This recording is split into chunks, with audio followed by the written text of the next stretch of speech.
তো বন্ধুরা এখন বাগানে চলে আসলাম, আর বাগানে চলে আসলাম একটাই কারণে, আমাদের কচু বাগানে কিন্তু সোনাঝুরি গাছ আর শিশুল গাছ হয়েছে, আরও অনেকটা বড় হয়েছে। তো তার থেকে যদি আরও বড় হয়ে যায় তো গড়ায় তো শেকড় বসে যাবে, আর তুলতেও অসুবিধা হবে, আর চারাটা কিন্তু ঠিকঠাকভাবে লাগবে না।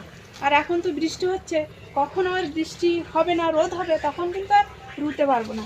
তো এই একটা সোনাঝুরি গাছ আছে, আর ওই একটা আছে, মানে বাগানের মধ্যে দুটো তিনটে সোনাঝুরি গাছ আছে। তাছাড়া কিন্তু শিশুল গাছের চারাও আছে। এই সোনাঝুরি গাছ আর শিশুল গাছের চারা তুলে অন্য জায়গায় রুয়ে দেবো। আর এইখানে তো রাখাও যাবে না ক্ষেতের মধ্যে। চারাটা কিন্তু হেভি সুন্দর, সোজা পুরো, দেখো, তাই না? আমি ছোটবেলায় রোয়াটাই ঠিক আছে, বুঝলে, বেশি বড় হয়ে হ্যাঁ, গেলে কিন্তু মাটিটা ফাইন করে আটকে দাও।